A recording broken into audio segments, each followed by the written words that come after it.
18 ذی الحج حضور کریم صلی اللہ علیہ وآلہ وسلم کے نہایت پیارے صحابی اور اسلام قبول کرنے والوں میں سے چوتھے فرد، ان سے پہلے حضرت خدیجۃ الکبریٰ، حضرت ابوبکر صدیق اور مولا علی کرم اللہ تعالی وجہہ الکریم،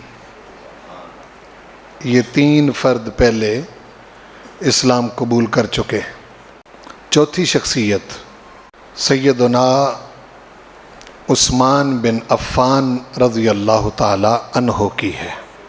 اس سے آپ اندازہ لگائیں کہ سیدنا عثمان رضی اللہ تعالی عنہ کی کتنی بڑی اہمیت ہے اسلام میں۔ سیدنا ابوبکر صدیق کی ترغیب سے آپ نے اسلام قبول کیا اور اپنی خالہ کے گھر میں آپ بیٹھے ہوئے ہیں تو وہ حضور کریم صلی اللہ علیہ وسلم کے بارے میں ہی باتیں کر رہی تھی۔ کہنے لگی کہ عثمان، میں دیکھ رہی ہوں کہ آنے والے وقت میں تیرے نکاح میں ایک نبی کی 2 صاحبزادیاں یکے بعد دیگرے آئیں گی۔ یہ سیدنا عثمان بن عفان رضی اللہ عنہ کی خالہ بات کر رہی ہیں، جس طرح کوئی آنے والے حالات کی خبر دیتا ہے۔ فرماتی ہیں کہ میں دیکھ رہی ہوں کہ آنے والے وقت میں ایک نبی کی 2 صاحبزادیاں تیرے نکاح میں آئیں گی، اور وہ نبی محمد الرسول اللہ صلی اللہ علیہ وآلہ وسلم ہوں گے۔ فرماتے ہیں کہ میں یہ ان کی بات سن کے حیران ہوا اور متعجب بھی ہوا، چونکہ فرماتے ہیں کہ میری خالہ چہرہ دیکھ کے تو دور تک اس شخصیت کے بارے میں حساب لگا لیتی تھی۔ تو سیدنا ابوبکر صدیق نے ترغیب دلائی، آپ نے اسلام قبول کیا اور آپ چوتھے مسلمان ہیں۔ اس سے آپ اندازہ لگائیں کہ حضور کریم صلی اللہ علیہ وسلم کی پوری حیات طیبہ تقریباً اس کا انہوں نے مشاہدہ کیا ہے۔ عمر میں سیدنا عثمان بن عفان رضی اللہ عنہ رسول کریم سے 6 سال چھوٹے ہیں۔ ہاتھی والا واقعہ جو ابرہہ کا مشہور ہے، اس کے 6 سال بعد آپ کی ولادت ہوئی۔ نبی کریم صلی اللہ علیہ وسلم کے ساتھ ہی تقریباً آپ کی عمر گزری ہے۔ قریش کے 2 بڑے خاندان بنو ہاشم اور بنو امیہ، آپ کا تعلق بنو امیہ خاندان سے ہے۔ ان میں سے رب ذوالجلال والاکرام نے بالکل شروع میں، آغاز میں ہی حضور کی غلامی کا شرف جس شخصیت کو بخشا وہ حضرت عثمان بن عفان رضی اللہ عنہ ہے۔ گویا کہ سیدنا ابوبکر صدیق کو ایک ساتھی مل گیا، آپ کی ترغیب سے مسلمان ہوئے، اور جب بھی کوئی تحریک چلتی تو اس میں مال کا بڑا عمل دخل ہوتا ہے۔ کہتے تو ہیں کہ یہ دنیا کا مال ہے، کچھ نہیں ہے، لیکن اس مال کے بغیر بڑے بڑے کام بھی نہیں ہوتے۔ سیدنا عثمان بن عفان رضی اللہ عنہ شروع سے ہی قسمت کے دھنی تھے، اور رب ذوالجلال والاکرام بعض لوگوں کو اس طرح کا ستارہ ہوتا ہے ان کا کہ جیسے مال ان پر عاشق ہوتا ہے، وہ کوئی تھوڑی سی بھی تدبیر کریں تو کثرت کے ساتھ مال ان کا مقدر بن جاتا ہے۔ سیدنا عثمان رضی اللہ عنہ بھی ایسے ہی افراد میں سے تھے۔ کپڑے کا کاروبار آپ نے کیا جس میں اللہ تعالیٰ نے برکت ڈالی، اور کثرت سے ہی شروع سے ہی آپ کا خاندان بھی مالدار تھا، آپ کے والد بھی تاجر تھے، آپ بھی تجارت کرتے تھے اور شروع سے ہی مالدار تھے۔ غریبی آپ نے اپنے گھر میں نہیں دیکھی، لیکن مشکل بڑی برداشت کی۔ جس وقت حضور پر ایمان لے آئے اس وقت آپ کے ماموں نے کمرے میں بند کر دیا اور کمرے میں دھواں چھوڑ دیا کہ تنگ آ کے کسی طریقے سے یہ کہیں کہ میں حضور کو چھوڑتا ہوں، لیکن آپ نے فرمایا کہ میری بے شک جان بھی چلی جائے تو میں حضور کو نہیں چھوڑ سکتا۔ تو جب آپ کا عزم دیکھا تو پھر گھر والوں نے چھوڑ دیا۔ آپ نے بڑی تکلیفیں برداشت کی مالدار ہوتے ہوئے بھی، بلکہ مکے میں بہت سارے ایسے غلام سیدنا ابوبکر صدیق کے ساتھ مل کر جن کا خرچہ ان کے مالکوں کو دے کر ان سے آزاد کروایا، اور آپ پہلے وہ شخص ہیں جنہوں نے اہل مکہ کے ظلم سے تنگ آ کر اپنی اہلیہ کے ساتھ حضور علیہ السلام کی بیٹی حضرت رقیہ رضی اللہ تعالی عنہا کے ساتھ حبشہ کی طرف ہجرت کی۔ پتہ چلا کہ پیچھے کہ اہل مکہ مسلمان ہو گئے ہیں، واپس آئے لیکن خبر جھوٹی نکلی، پھر دوبارہ چلے گئے، پھر حبشہ سے ہی آپ مدینہ آئے۔ نبی کریم صلی اللہ علیہ وسلم نے اپنی بیٹی حضرت رقیہ کا نکاح آپ کے ساتھ کیا، وہ آپ کی خالہ کی دی ہوئی بشارت پہلی پوری ہو گئی۔ تو حضور علیہ السلام بڑی محبت کرتے تھے اور یہ حضور سے بڑی محبت کرتے تھے۔ تکلیفوں کے باوجود آپ نے کبھی بھی حضور کا ساتھ نہیں چھوڑا۔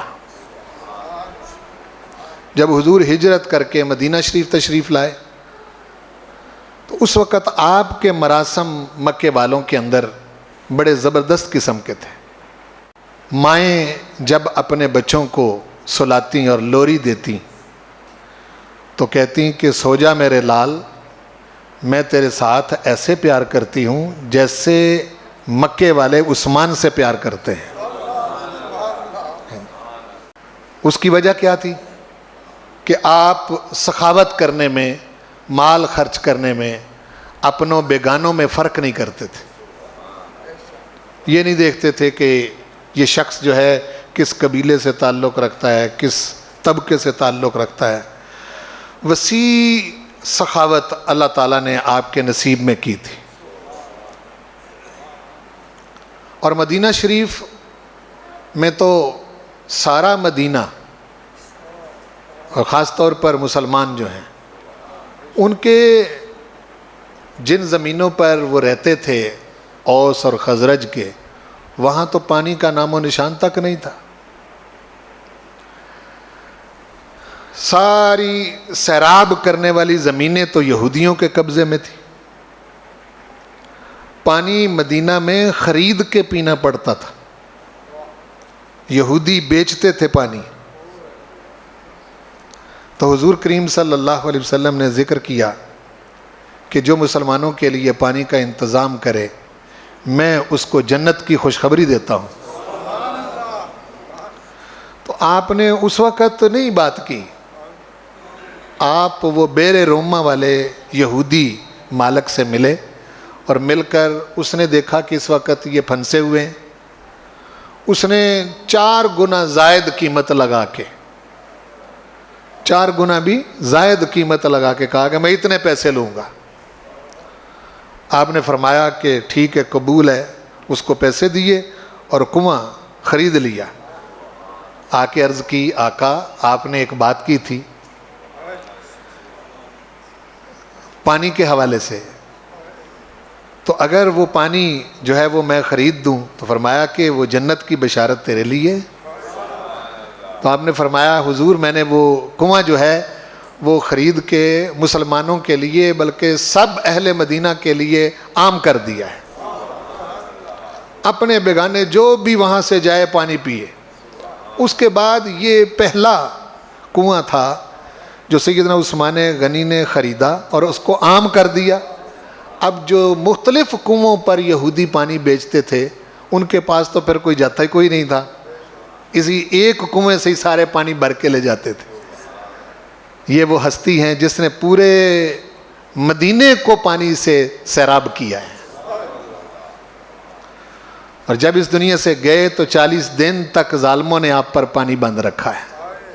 اسی مدینے میں سیدنا عثمان غنی رضی اللہ تعالی عنہ نے کوئی موقع ایسا ہاتھ سے نہیں جانے دیا کہ جب کبھی موقع بنا ہو تو پھر حضور کریم صلی اللہ علیہ وسلم کے اشارے سمجھتے تھے آپ کہ آپ چاہتے کیا ہیں. آپ اندازہ لگائیں 900 اونٹ کتنی قیمت ہو سکتی ہے آج؟ کیوں بھائی 900 اونٹ کتنی قیمت ہو سکتی؟ 100 گھوڑے, اس کے علاوہ چاندی اور سونا اور مال. غزوہ تبوک کے موقع پر حضور کی خدمت میں 900 اونٹ پیش کیے. اندازہ لگائیں یہ کتنی بڑی قیمت ہوگی بھائی, آج کے حساب سے لگائیں نا آپ. تو حضور علیہ السلام خوش ہو گئے, اور آپ کو آنے والے حالات کا بڑا پتہ تھا, سرکار نور نبوت سے سب کچھ دیکھ رہے تھے. آنے والے لوگ آج سوشل میڈیا کا دور ہے, اور داڑھی منڈے ذاکر اور بے ادب ملا اور اس قسم کے بکواس کرنے والے لوگ جن کو معلوم نہیں ہے کہ عثمان کون ہے, ان کو معلوم نہیں ہے, وہ آج سوشل میڈیا پر 2-2, 4-4, 5-5 منٹ کے اشارتاً کنایتاً آپ کے بارے میں بے ادبی اور گستاخی کا ارتکاب کرتے ہیں اور امت کے اندر انتشار پھیلاتے ہیں. سیدنا عثمان غنی وہ ہستی ہیں کہ جس وقت آپ نے یہ پیشکش کی غزوہ تبوک کے موقع پر تو حضور علیہ السلام نے ارشاد فرمایا کہ ما در عثمان بعد ھذا الیوم, آج کے بعد عثمان کچھ بھی کرے اس کو کوئی چیز نقصان نہیں دے گی. دیکھو میں یہاں رک کے آپ کو ایک بات عرض کرنا چاہوں گا, جس کو رحمت عالم نے اتنی گارنٹی اور وارنٹی دی ہو, اور آپ کو پتا تھا نا کہ بعد میں آنے والے لوگ جو ہیں وہ تاریخ کی کتابیں پڑھ پڑھ آپ پر تان کریں گے. تاریخ کی کیا حیثیت ہے؟ اگر آپ میں سے کوئی پڑھا لکھا انسان موجود ہے تو تاریخ کی ویلیڈیٹی کیا ہے, تاریخ کی اہمیت کیا ہے؟ تاریخ تو ایک لکڑیوں کا ٹال ہے, جہاں کچھ 4-5 کلو زائد کیا 4-5 کلو کم کیا, اصل ترازو تو قرآن و سنت کا ہے نا, جس پر تولا جا سکتا ہے انسانوں کو. قرآن کی نظر سے دیکھو عثمان کون ہے, اور حضور علیہ السلام کی نظر سے دیکھو کہ عثمان کون ہے. مورخ کیا بتائے گا آپ کے بارے میں؟ تاریخ والوں کو کیا پتا ہے؟ تاریخ تو آج میں اس پر بات کرتا رہتا ہوں, آج کے دور کا مورخ جو ہے, کیا آپ اس کے بارے میں تصور کر سکتے ہیں کہ وہ بعد میں آنے والے لوگوں کے لیے کوئی سچی خبر دے گا؟ نہیں, ہر لکھنے والے کی کسی نہ کسی طرف جھول ہوتی ہے. اور پروردگار نے ارشاد فرمایا کہ وَلَٰكِنَّ اللَّهَ حَبَّبَ إِلَيْكُمُ الْإِيمَانَ وَزَيَّنَهُ فِي قُلُوبِكُمْ. یہ جو میرے محبوب کریم صلی اللہ علیہ وسلم کے غلام صحابہ ہیں, یہ وہ لوگ ہیں کہ پروردگار نے ان کے لیے ایمان کو پسند فرما لیا ہے. ایک بات, وَزَيَّنَهُ فِي قُلُوبِكُمْ, اور ایمان کو ان کے دلوں میں مزین کر دیا ہے. وَقَرَّهَ إِلَيْكُمُ الْكُفْرَ وَالْفُسُوقَ وَالْعِصْيَانَ, کفر فسوق اور عصیان کی جو جڑی بوٹیاں تھیں وہ حضور کے غلام صحابہ کے دلوں سے اکھیڑ دی ہیں. اولئک ھم الراشدون, یہ سب کے سب ہدایت یافتہ ہیں. اس لیے یہ سوشل میڈیا پر کوئی 2-4 منٹ کا آپ کے بارے میں کلپ سن کر اپنے ایمانوں کو خراب نہ کرو.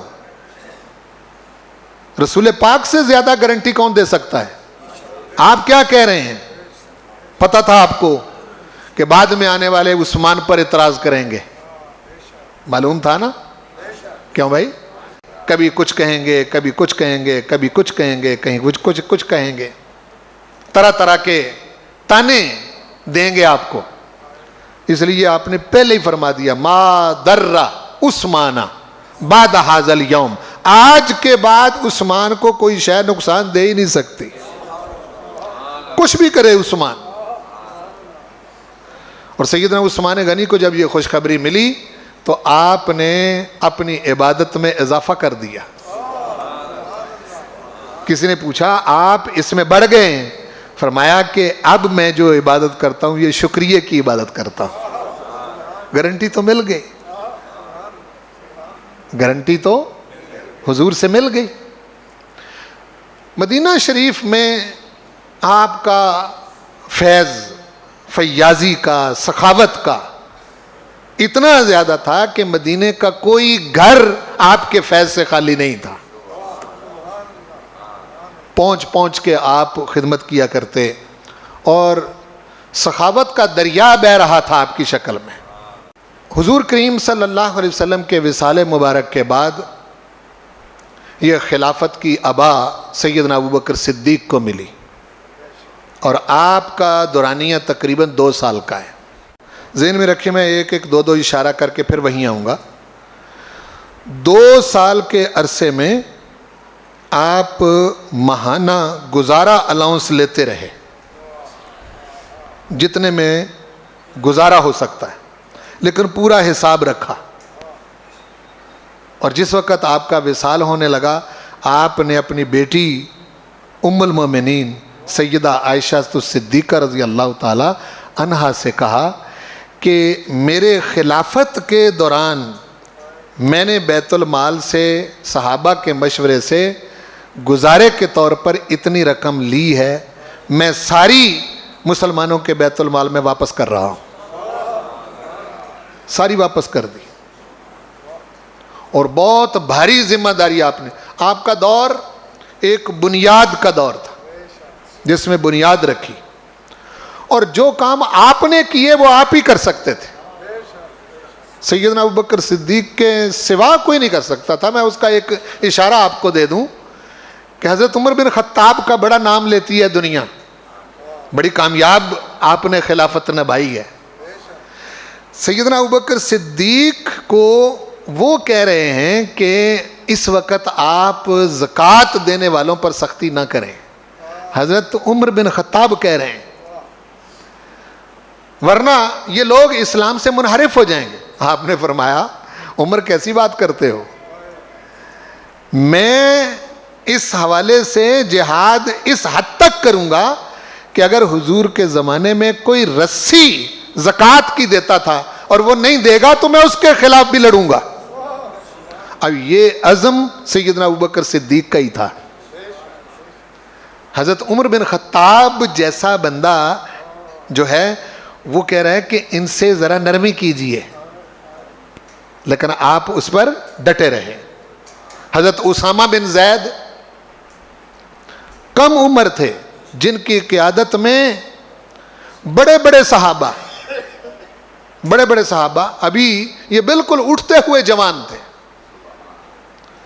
بڑے بڑے جلیل القدر صحابہ عشرہ مبشرہ میں سے خود حضرت ابوبکر صدیق، خود عمر بن خطاب، خود عثمان غنی، خود حیدر کرار، اس درجے کے صحابہ جو ہیں ان کا سالار بنا دیا تھا. حضور اپنے وصال مبارک سے پہلے حضرت اسامہ بن زید کو سپہ سالار بنا گئے تھے. صحابہ آ گئے حضرت ابوبکر صدیق کے پاس، عرض کی یہ نو عمر ہیں، جوان ہیں، ان کو اتنا تجربہ نہیں ہے. تو آپ نے تمام صحابہ کی طرف دیکھ کر کہا میں خود کوئی فیصلہ کروں گا تو اس پر بات کرنا، یہ فیصلہ تو میرے آقا نے کیا ہوا ہے، میں وہی فیصلہ کروں گا جو حضور نے کیا. برقرار رکھا ان کو سپہ سالاری پر. حضرت اسامہ بن زید کی قیادت میں عمر بن خطاب جیسے بندے نے جہاد کیا ہے. غور فرمائیں. یہ دور گزرا، پھر 10 سالہ دور حضرت عمر بن خطاب کا آیا ہے. وہ 10 سالہ دور ہے. وہ 10 سالہ دور جو ہے وہ اتنا مضبوط دور ہے، اتنا مضبوط دور ہے کہ آپ کی سخت طبیعت کی وجہ سے ہاتھ میں ہر وقت کوڑا اور تیر رکھتے تھے، اور بڑے بڑے جلیل القدر عشرہ مبشرہ صحابی جو ہیں ان کو بھی نہیں چھوڑتے تھے. یعنی بڑی مجلس میں اگر کسی نے غلطی کی نہیں تو بالکل زندہ دلوں کی طرح اس کی پشت پر کوڑا برساتے اور کہتے کہ یہ تم نے کہاں سے سیکھا ہے. حضرت عبد الرحمن بن عوف عشرہ مبشرہ میں سے، ایک مجلس میں انہوں نے غلطی کی، انہوں نے ان کی پشت پر کوڑا مارا. فرمایا یہ طریقہ تم نے کہاں سے سیکھا ہے، یہ تو حضور کا طریقہ ہی نہیں ہے. اتنی جرت کے ساتھ آپ نے خلافت نبھائی 10 سال تک. اور 10 سال تک پھر مدینہ شریف میں فتوحات کے ذریعے مال آنا شروع ہو گیا. یہ بنیاد پڑی تھی. اس سے پہلے اہل مدینہ نے وہ رونق مال کی رمک دمک نہیں دیکھی تھی. جس وقت بیت المقدس فتح ہوا اس وقت رومیوں کا مال، پھر مصر کا مال، شام کا مال، آرمینیا کا مال، قبرص کے علاقے کا مال، یہ سب جو فتوحات ہوئیں ان کا مال مدینہ شریف میں پہنچنا شروع ہو گیا. حضرت عمر بن خطاب کے زمانے میں ہی ایران فتح ہوا.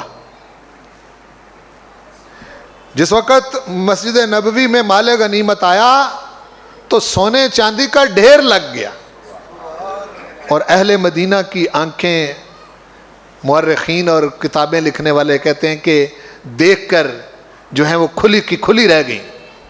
حالانکہ وہ کسرا جو تھا وہ اپنی بساط کے مطابق اپنی سواریوں پر لاد کر نکل گیا تھا، یہ لادا نہیں گیا تھا جتنا آیا ہے. اتنا زیادہ مال ان کے پاس. یہاں عربوں نے تو یہ مال نہیں دیکھا تھا پہلے. اہل مدینہ نے اور اہل مکہ اب ایک ہی طرز بود و باش تھی، ان کی علیحدہ نہیں تھی. اس وقت مال آنا شروع ہوا، صحابہ خوشحال ہو گئے، ان کے گھروں میں رونق آ گئی، ہر کوئی کھانا کھانے لگا اور فاقے ختم ہو گئے، مکان ان کے اچھے بننے لیکن 10 سالہ دور میں صحابہ کو دیکھ کر سیدنا عمر بن خطاب خوش ہوتے تھے، لیکن اپنی ذات پر کوئی پیسہ خرچ نہیں کیا. اپنا لباس وہی رکھا پیوندوں والا، اپنا طریقہ وہی رکھا کہ مسجد میں اینٹ اپنے سر کے نیچے رکھ کے سو جاتے تھے. ہاں جی، اپنے گھر کی حالت نہیں بدلی. مدینہ شریف میں حضرت عمر بن خطاب کے گھر کو دیکھ کر صحابہ کہتے تھے کہ آپ بھی اپنے گھر کی حالت کچھ ٹھیک کر لیں. آپ نے فرمایا نہیں، تمہارے حالات اچھے ہو گئے ہیں، میں اس پر خوش ہوں. خود اپنی ذات پر فخر طاری رکھا، اور اس سے موقع نہیں ملا کسی کو، انگلی اٹھانے کا موقع نہیں ملا. یعنی کس درجہ محتاط تھے آپ. اور روکھی سوکھی کھاتے، کھردرے کپڑے پہنتے. خود آپ کا لباس 36 لاکھ مربع میل جتنے گورنر تھے سب گورنروں کا لباس آپ سے اچھا ہوتا تھا. 40 پیوند آپ کے جبے پر لگے ہوتے تھے. غور فرمائیں. اور وقت کے حکمران ہیں. ہاں جی، اور حکمرانی بھی کوئی یہ پاکستان والی مملکت کی نہیں، یہ تو بڑا چھوٹا سا ملک ہے. اس وقت پورا عرب ہے، مصر ہے، آرمینیا ہے، آذربائیجان ہے، روس تک پہنچ چکے ہیں مسلمان. سمجھ آ رہے ہیں؟ یہ سارے علاقے اس وقت مملکت کے اندر آ چکے ہیں. نہ وائرلیس کا دور، نہ انٹرنیٹ کا دور، نہ فون، نہ رسل و رسائے کے ذائع، نہ کوئی تیز رفتار سواریاں، نہ کوئی ایروپلین، نہ جہاز، نہ کوئی جنگی اس طرح کا ساز و سامان. یہ شخص مدینہ شریف سے صرف ایک بار بیت المقدس کے موقع پر باہر گئے ہیں، رہے بھی مدینہ میں ہی. مدینے میں رہ کے 36 لاکھ مربع میل کے ایریے میں کوئی شے ہلنے نہیں دی. غور فرمائیں, کوئی چیز ہلنے نہیں دی. کسی گورنر کی مجال تھی کہ آپ کے حکم کے علاوہ کوئی اور فیصلہ کرتا؟ سال بعد سارے گورنروں کو مقام عرفات میں اکٹھا کر لیتے تھے, اور حج تو ہر علاقے سے کرنے لوگ آتے تھے. سیدنا عمر بن خطاب خود حج کا خطبہ دے کے کھڑے ہو جاتے اور ایک پتھر کے اوپر ایک علاقے کے گورنر کو کھڑا کرتے اور کہتے یہ مصر کا گورنر ہے, مصری لوگ جو حج کرنے آئے ہیں آگے آئیں. وہ تمام مصر کے لوگ آگے آتے, فرمایا یہ مصر کا گورنر ہے, اس سے کوئی تمہیں شکایت؟ حج کے موقع پر تقرری ہوتی, حج کے موقع پر ہی معزولی ہوتی, اور حج کے موقع پر ہی ان کے فیصلے سنتے. حج کے موقع پر ایک لوگوں نے کہا کہ جی یہ انہوں نے اپنے گھر کے آگے دربان رکھا ہوا ہے اور یہ باریک کپڑے پہنتے ہیں, انہوں نے ایک اچھی سواری رکھی ہوئی. آپ نے اسی وقت حکم نامہ جاری کیا اور ایک چھڑی پکڑائی. فرمایا میں تمہارے والد کو جانتا ہوں, وہ بکریاں چرایا کرتے تھے, تم گورنر نہیں ہو, آج کے بعد بیت المال کی بکریاں چرایا کرو. یہ فیصلے ہوتے تھے. سمجھ آ رہی؟ تو غور کریں کہ کتنا ایریا ہے اور وہ شخص ہے. آج کتنا فاسٹ زمانہ ہے. بولو بھائی, اب دنیا کہہ رہی کہ جی پوری دنیا گلوبل ولیج بن چکی ہے, ایک سیکنڈ کے اندر ہر جگہ خبر پہنچ جاتی. وہاں تو خبر پہنچنے میں بھی مہینے لگ جاتے تھے, لیکن کسی کی مجال نہیں تھی. وجہ کیا تھی؟ اپنی ذات پر اتنا فخر اور اتنی شے طاری کر لی تھی کہ کسی کو مجال دم زدن تھی ہی نہیں. 10 سالہ دور کے بعد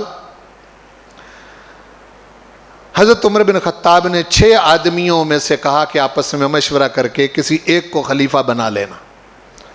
وہ اتفاق رائے سے حضرت عثمان بن عفان رضی اللہ تعالی عنہ خلیفہ بن گئے. آپ کا دور 12 سال کا دور ہے. یہ میں آپ کو اس لیے بتا رہا ہوں کہ کچھ چیزیں آپ کو سمجھانا چاہ رہا ہوں. حالانکہ جمعۃ المبارک میں اتنا وقت نہیں ہوتا کہ تفصیل کے ساتھ بات کی جائے, بہت قلیل وقت ہوتا ہے. اب سیدنا عثمان غنی کا مزاج پہلے دونوں خلفاء سے مختلف تھا. سیدنا عثمان غنی فقر والا مزاج نہیں تھا, نہ پہلے تھا اسلام قبول کرنے سے, نہ اسلام قبول کرنے کے بعد. لباس اچھا, کھانا اچھا, رہن سہن اچھا, تجارت تھی, کاروباری تھے, بہت وسیع مال تھا. آپ حیران ہوں گے جو میں فگر بتانے لگا ہوں. جس وقت سیدنا عثمان غنی کی شہادت ہوئی ہے اس وقت آپ 1 کروڑ اور 50 لاکھ درہم کے قریب آپ مالک تھے. اس وقت مال عاشق تھا, ہاتھ ڈالتے مال ہی مال ہو جاتا. یہ مقدر ہوتے ہیں, بعض شخصیتیں ایسی ہوتی ہیں. اور یاد رکھیں کہ جس طرح علم کسی بندے کے پاس آ جائے تو اس کے ہاتھ سے دین پیدا ہو جاتے ہیں, اس طرح مالدار کے بھی بڑے ہاتھ سے دین ہوتے ہیں. اس کے تو اپنے بیگانے ہاتھ سے دین ہو جاتے ہیں, رشتہ دار بھی ہاتھ سے دین ہو جاتے ہیں, گلی محلے والے بھی. وہ حساب یہ کہاں سے آتا, یہ کرتا کیا ہے, اتنا مال اس کے پاس کہاں سے گیا ہے. اس طرح کی باتیں جو ہیں وہ کرتے رہتے ہیں لوگ. سیدنا عثمان غنی کے بارے میں بھی یہی تھا. اچھا عجیب بات یہ ہے کہ جن پر خرچ کرتے تھے ہاتھ سے دین بھی وہی تھے. مولا علی کرم اللہ وجہ کریم کا قول ہے نا کہ جس پر احسان کرو اس کے شر سے ڈرو. وہ یہی بات ہے, ہاتھ سے دین بھی وہی ہے. حضرت عثمان غنی جس وقت خلیفہ بنے تو آپ نے پہلا کام یہ کیا, پہلے تو سارا کچھ مسجد نبوی میں ہوتا تھا, آپ نے مدینہ شریف میں ایک مکان, ایک کوٹھی اس وقت کی آپ کہہ سکتے ہیں, وہ بنوائی. اس کے 4 حصے بنائے. ایک حصے میں دفتر قائم کیا دفتری کاموں کے لیے, ایک حصے میں وفد جو آتے تھے ان سے ملاقات کا سلسلہ رکھا, ایک حصے میں آپ نے وہ مشاورت کے لیے جو حصہ تھا اس کو مختص کیا، ایک حصے میں اپنی رہائش رکھی، 4 حصے تھے اس گھر کے، بس یہیں سے چیم گوئیاں شروع ہو گئیں. کہنے لگے دیکھو خلیفہ بنتے ہی بیت المال کا خرچہ شروع کر دیا. میں کہتا ہوں کہ اگر سیدنا عثمان غنی کی ذات کو درمیان سے نکال دیا جائے نا، درمیان سے، تو رہتی دنیا تک مسلمانوں کے پاس یہ نمونہ اور اسوہ باقی ہی نہیں رہتا کہ اگر کوئی حکمران مالدار آ جائے تو اس نے کس طرح سے چلنا ہے. نہیں سمجھے میری بات کو میں کیا کہہ گیا ہوں؟ حضرت ابوبکر صدیق مالدار نہیں تھے، حضرت عمر بن خطاب وہ بھی مالدار نہیں تھے، اور مولا علی کرم اللہ وجہ الکریم کا فقر تو دنیا جانتی ہے.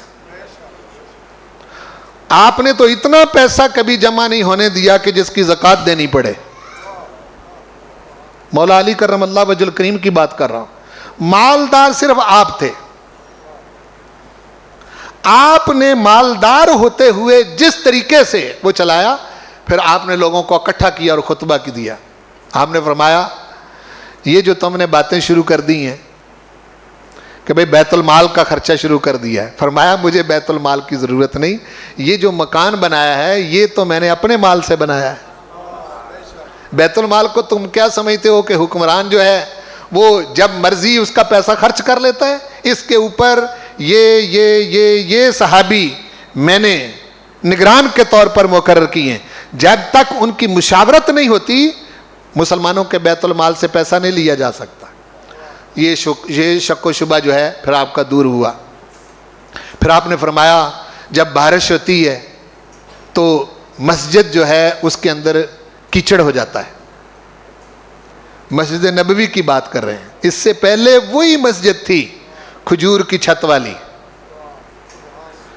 چھپر والی، جس کو رسول کریم صلی اللہ علیہ وسلم نے بنایا تھا. سیدنا عمر بن خطاب نے تھوڑی بہت اس کی مینٹیننس کر دی تھی، تھوڑی بہت، زیادہ نہیں. آپ نے فرمایا یہاں، تو آپ نے وہاں چونا اور گچ لگا کر بہترین مسجد نبوی کا فرش بنوایا، اس کی بہترین چھت بنوائی اور سارا کچھ. اس پر صحابہ آمادہ نہیں ہوئے. آپ نے فرمایا صحابہ کہتے ہیں یہ تو نیا کام شروع کر دیا آپ نے، یہ حضور نے نہیں کیا. آپ نے مسجد کی ڈیکوریشن شروع کر دی ہے اور آپ نے اس میں اس وقت کے مطابق جو ہیں وہ روشنی کا انتظام کیا. اور پھر بارش ہوتی، آندھی ہوتی، کچھ بھی ہوتا، مسجد میں آ کے سارے مدینے والے نماز پڑھتے تھے. اس سے پہلے بارش کے ماحول میں مسجد نبوی میں نماز نہیں ہوتی تھی. یہ سیدنا عثمان بن عفان نے کیا رضی اللہ عنہ. صحابہ آمادہ نہیں ہوئے اس پر. آپ نے فرمایا کہ تمہیں زیادہ مسئلہ بیت المال کے مال کا ہے نا. بیت المال کا مال ہم مسجد نبوی پہ خرچ نہیں کرتے. اس ڈیکوریشن پر، اس مسجد کی آرائش پر، اس کی نئی تعمیر پر جتنا خرچہ آتا ہے میں خود اپنے پاس سے دوں گا. اب دیکھو اگر کوئی مالدار خلیفہ بنے ہی نہ تو آنے والے مسلمانوں کے لیے یہ نمونہ کہاں سے بنے گا؟ سمجھ رہے ہیں میری بات کو؟ بھائی حالات تو آئے دن آج کے دور میں جتنی مطلب ترقی ہو رہی ہے یا جس طریقے سے بھی، وہ ایک علیحدہ بات ہے کہ ہم غیروں کے طریقے پر چل رہے ہیں، ورنہ بہترین طریقہ حضور کریم صلی اللہ علیہ وسلم کے غلاموں نے اور آپ کے صحابہ نے چھوڑا ہے. مسجد حرام کی ڈیکوریشن کی مکہ شریف میں، مسجد نبوی کی ڈیکوریشن کی، وہاں لائٹ کا انتظام کیا، فرش بہترین بنوایا. اور اس کے علاوہ آپ فرمایا کرتے تھے کہ میں جب تک خلیفہ ہوں پورے مدینے میں کوئی بھوکا نہ سوئے. اس سے پہلے ایسی مثالیں تھیں. حضرت عمر بن خطاب تو جب ان کو پتہ چلتا تو اپنے کمر پر بوریاں لاد کے چھوڑ کے آیا کرتے تھے نا. لیکن حضرت عثمان غنی کا یہ انداز نہیں تھا. آپ اپنے رکھ رکھاؤ میں اور اپنے طریقے پر رہتے، لیکن انتظام اس طرح کا کرتے کہ کسی کے گھر کوئی مال چھوڑنا ہی نہیں پڑتا تھا. بلکہ جس کسی کو ضرورت پڑتی آپ خفیہ طریقے سے اس کو کسی طریقے سے پہنچا دیتے تھے. بہترین 12 سال آپ نے گزارے. پہلے 6 سال میں تو اتنی ترقی ہوئی. یہ جو علاقہ ہے قبرص کا، یہ آپ کے دور میں فتح ہوا ہے. پھر وہاں سے مال غنیمت کی صورت میں مال آیا، لونڈیاں آئیں، اور وہاں سے جو عورتیں مدینہ شریف میں آئیں جن کو پھر تقسیم کیا گیا، وہ عورتیں اہل مدینہ کی عورتوں سے بالکل مختلف تھیں. ان کا انداز علیحدہ تھا، ان کے کپڑے، ان کے رہنے کا سٹائل، ان کے سب چیزیں جو ہیں وہ بالکل مختلف تھیں. صحابہ جب مصر پہنچے تو تب جا کے ان کو پتا چلا کہ رہن سہن زندگی کے اندر تمدن جو ہے وہ اس لیول کا بھی ہوتا ہے، ورنہ وہ بڑی سادہ سی زندگی بسر کرتے تھے. آپ جانتے ہیں کہ صحابہ اکرام کے درمیان ہی ایک ایسا طبقہ تھا جن کو زہاد صحابہ کہا جاتا ہے، جس کے سب سے بڑے سردار زاہدوں میں سے وہ مولا علی کرم اللہ وجہ الکریم تھے. حضرت ابو ذر غفاری، حضرت عمار بن یاسر، یہ وہ صحابہ ہیں کہ جنہوں نے جب یہ دیکھا حضرت عثمان غنی کے دور میں کہ چہل پہل ہو گئی ہے، دولت کی ریل پہل ہو گئی ہے، اور بہت زیادہ مال، اتنا مال آتا تھا کہ روز تقسیم ہوتا تھا. کیا کہہ رہا ہوں؟ اب یہ پہلے دونوں خلفاء کے زمانے میں نہیں ہوا. میں نے آپ کو پہلے کہا ہے کہ بعض شخصیتیں ایسی ہوتی ہیں کہ پروردگار نے ان کی لک میں، ان کی قسمت میں اس طرح کا سلسلہ، جب آپ خلیفہ بنے تو روز مال آتا تھا اور روز اہل مدینہ میں تقسیم ہوتا تھا. تو جب اس طرح کا سلسلہ تھا، حضرت ابو ذر غفاری مدینہ چھوڑ گئے تھے، کہنے لگے یہ سب بدعتی ہو گئے. یعنی وہ زاہد صحابہ میں سے تھے، وہ کہتے ہیں یہ سب بدعتی ہو گئے، ان کا رہن سہن بدل گیا ہے، یہ حضور کے وہ دور کے رہے ہی نہیں، یہ حضور کے طریقے پر ہی نہیں رہے. وہ اتنا عمل کرتے تھے، وہ انہوں نے چھوڑ کے شام کے علاقے میں جا کے، بصرہ کے علاقے میں جا کے صحراؤں میں رہنا شروع کر دیا. اب دونوں طرح کے لوگ تھے. آج بھی آپ کو کئی ایسے بندے نظر آئیں گے اس دور کے اندر بھی، جس دور میں آپ رہتے ہیں، کہ بعض اوقات ایسا ہوتا ہے کہ ایک شخص جو ہے وہ اس چیز پر آ کے اڑا رہتا ہے. وہ کہتا ہے کہ وہی کام ہونا چاہیے جو حضور علیہ الصلوۃ والسلام نے صرف کیا ہے، باقی کوئی نہیں. زندگی بسر ہو سکتی ہے، لیکن دنیا کی جو دوڑ اس وقت لگی ہوئی ہے تمدن کی، اس میں کیسے چل سکتے ہیں آپ؟ آپ کا تو ایک طریقہ بھی حضور کا طریقہ نہیں رہا. میں آپ کو صحیح بتا رہا ہوں، حضور کریم صلی اللہ علیہ وسلم ایک مرتبہ بھی ساری زندگی چار پائی پر نہیں سوئے. یہ سنو میری بات، ایک مرتبہ بھی کوئی بیڈ، چارپائی، کوئی گدا، اس قسم کی چیز حضور نے استعمال نہیں کی. آج بدعت کی رٹ لگانے والے اس پر دھیان نہیں دیتے. کیوں بھائی؟ یہ تو حضور کا جن چٹائیوں پر آپ نماز پڑھ رہے ہیں، جن پنکھوں کے نیچے آپ نماز پڑھ رہے ہیں، جو ارد گرد آپ کے اے سی لگے ہوئے ہیں، جس طرح کی آپ کی مسجد کی دیواریں ہیں، جس طرح کی چھت ہے، جس کا فرش ہے، جس طرح کا یہ ممبر ہے، اور جس طرح کے یہ سپیکر ہیں اور یہ انتظامات ہیں، آپ ان کو کسی طور پر قیاس کر سکتے ہیں؟ آ جا کے آپ کا سارا نزلہ گرتا ہے تو وہ صرف اس بات پر گرتا ہے کہ یہ جو ختم دلاتے ہیں یہ بدعت ہے. اچھا، عجیب بات ہے کہ نیچے بدعت، اوپر بدعت، دائیں بدعت، بائیں بدعت، آگے بدعت، پیچھے بدعت، صرف بیچ میں ایک بندہ کھڑا ہے جو سنت کے مطابق عمل کر رہا ہے. وہ مسجد میں کھڑا ہو کر ساری بدعتوں کے اندر نماز پڑھ رہا ہے اور اعتراض پھر ختم پر کر رہا ہے. یعنی ارد گرد کہیں بدعت. یہ ٹوٹیاں آپ کی جو لگی ہوئی ہیں وضو کے لیے، یہ واش روم جو بنے ہوئے ہیں، جن پلروں کے ارد گرد آپ بیٹھے ہوئے ہیں، جس دروازے میں آپ بیٹھے ہوئے ہیں، جس طرح کا آپ لباس پہنے ہوئے ہیں، جس طرح کی آپ ٹوپیاں پہنتے ہیں، جس طرح کے آپ مرغن کھانے کھاتے ہیں اپنے گھروں میں، جس طرح کے آپ برتن استعمال کرتے ہیں، جس طرح کے آپ صوفے اور کرسیاں اور چارپائیاں استعمال کرتے ہیں، بیڈ استعمال کرتے ہیں، جس طرح کا آپ کا رہن سہن ہے، جن سواریوں کو پر آپ سفر کرتے ہیں، موٹر سائیکل ہے, کار ہے, ریل گاڑی ہے, ایروپلین ہے, آپ کا کون سا طریقہ ہے جو رسول کریم صلی اللہ علیہ وسلم کے طریقے سے ملتا جلتا ہے؟ ساری عمر بدعت. اگر بدعت کا یہی مطلب ہے جو تم نے لے رکھا ہے تو پھر اپنے جنرل باجوہ صاحب کو خط لکھیں کہ جی ٹینک جو ہیں یہ بدعت ہیں, میزائل بدعت ہیں, ایٹم بم بدعت ہے, یہ سارا کچھ بدعت ہے. وہ کہیں سنت کیا ہے؟ سنت وہ بدر کے ٹوٹے ہوئے تیر ہیں. ہاں جی, کہاں کون سی شے ہے جس کو آپ بدعت اور سنت بنا کر پیش کر رہے ہیں؟ کوئی میری بات آپ کی سمجھ میں آئی ہے نہیں آئی؟ بولو نا. یہی فتویٰ حضرت عثمان غنی پر تھا بدعت ہونے کا. ویسے بدعتی ہو گئے. دیکھو جی مسجد کی یہ ڈیکوریشن حضور نے نہیں کی. یہ فتویٰ حضرت عثمان غنی پر تھا جو میں بات سمجھا رہا ہوں. چونکہ آپ کا سٹائل جو ہے وہ پہلے خلفاء سے منفرد تھا. حج کرنے گئے آپ, مینا میں آپ نے شامیانہ لگا لیا. اب شامیانے سے اہل مکہ اور حاجی پہلے واقف نہیں تھے. انہوں نے کہا یہ دیکھو یہ بھی بدعت ہے. حضرت عثمان غنی کی بات کر رہا ہوں, اس دور میں بھی بدعت کی رٹ لگی ہے. کہتے ہیں حضرت عثمان بدعتی ہو گئے, انہوں نے شامیانہ لگا لیا ہے. وہ کہنے لگے او اللہ کے بندو, حضور کریم صلی اللہ علیہ وسلم اور دیگر جو خلفاء تھے انہوں نے اپنے اس میں بدعت والا کون سا مسئلہ ہے؟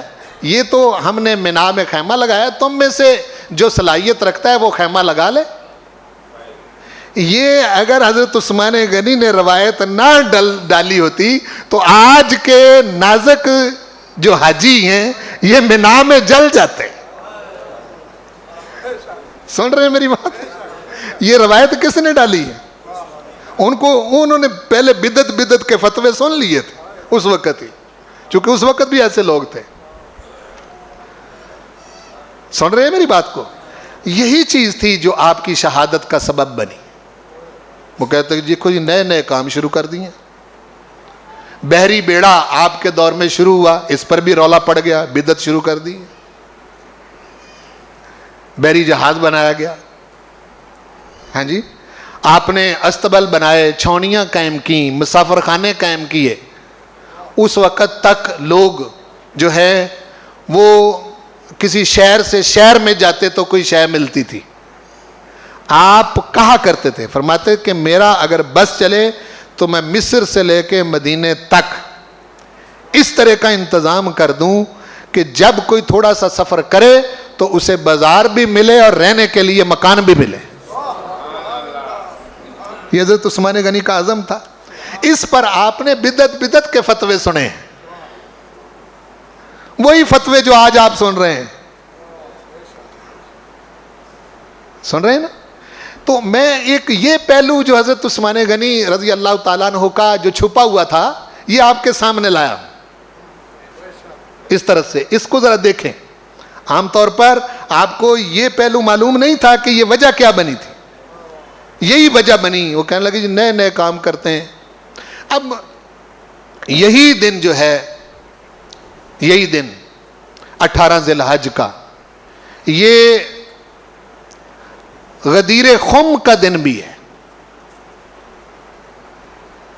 حضور علیہ الصلوۃ والسلام حج سے جب واپس آئے, خم کے مقام پر نبی کریم صلی اللہ علیہ وسلم نے اپنی اونٹنی کے پالان کو ممبر بنوایا, اس پر بیٹھے خطبہ دیا.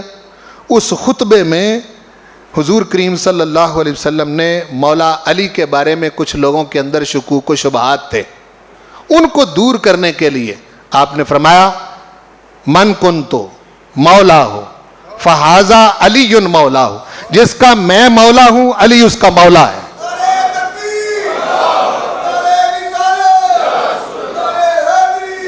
اللہم والے من والا ہو, اے اللہ تو اس کا ولی بن جو علی کو مولا مانے. وَعَادَاهُ مَنْ عَادَاهُ, اور اس سے عداوت رکھ جو علی سے عداوت رکھے. یہ حضور نے خم کے مقام پر خطبہ دیا. میں تلقین کرنا چاہتا ہوں آپ کو آخر میں, مجھے معلوم ہے کہ 2-4 منٹ اوپر ہو رہے ہیں لیکن یہ بڑی ضروری بات ہے. آپ ترازو پکڑ کے رسول پاک کے غلاموں کو نہ تولا کرو. تمہارے پاس کوئی ایسا ترازو نہیں جو سیدنا عثمان غنی کو تول سکے. آپ کے پاس کوئی ایسا فیتہ نہیں جو مولا علی کی ذات کو ماپ سکے. یہ سب شر پسند عناصر ہیں جو سوشل میڈیا پر اور اپنی تقریروں سے امت کے اندر انتشار پھیلانا چاہتے ہیں. اس شخص کی کیا شان ہو سکتی ہے کہ محاصرہ کیا ہوا حضرت عثمان غنی کے گھر کا، حسنین کریمین آتے ہیں کہ ہمیں اجازت دیں، آپ نے فرمایا نہیں. دیگر آتے ہیں صحابہ، آپ کے خادم آتے ہیں، اجازت نہیں دی. فرمایا میں اپنی طرف سے حضور کے مدینہ کو خون سے رنگین نہیں کرنا چاہتا. اور کہہ رہے ہیں کہ مجھے تو حضور ملے ہیں رات. انہوں نے کہا ہے کہ عثمان کل ہمارے ساتھ آ کے روزہ افطار کرنا. اب اس شخص کی شان کیا ہو سکتی؟ اور پھر مولا علی کرم اللہ وجہ الکریم، ان کا آپس میں تو موازنہ اور مقابلہ کرنے والے کون ہوتے ہو؟ آخری بات عرض کر کے میں ختم کرتا ہوں. مولا علی کرم اللہ وجہ الکریم کے پاس ایک شخص آیا، اس نے حضرت عثمان کو برا بلا کہا. تو مولا علی کرم اللہ وجہ الکریم نے اس شخص کو پکڑ لیا اور فرمایا کہ تم کسی ایسے شخص کو بیٹی دے سکتے ہو جس کو تم ناپسند کرتے ہو؟ پوچھا. وہ کہنے لگا جی نہیں، بیٹیاں تو جگر کا ٹکڑا ہوتی ہیں، یہ تو بڑی دیکھ بھال کے دی جاتی ہیں. تو فرمایا عثمان وہ ہے جس کے نکاح میں حضور نے 2 بیٹیاں دی ہیں. پھر پوچھا اسی شخص سے، فرمایا حضور کوئی فیصلہ اللہ کے فیصلے کے بغیر کر سکتے ہیں؟ کہنے لگا جی نہیں. فرمایا اللہ کا فیصلہ بھی یہی، رسول پاک کا فیصلہ بھی یہی. آج کے بعد مولا علی کہہ رہے ہیں، آج کے بعد میرے سامنے اگر عثمان کی برائی کی تو میں تیرا سر تن سے جدا کر دوں گا. کیسی محبت ہے ان کے اندر. اور یہاں کیسے کیسے خبیث لوگ شرارتیں کر رہے ہیں، کبھی کسی نام پر کبھی کسی نام پر. پروردگار میری اور آپ کی حفاظت فرمائے. وما علیہ الا البلاغ.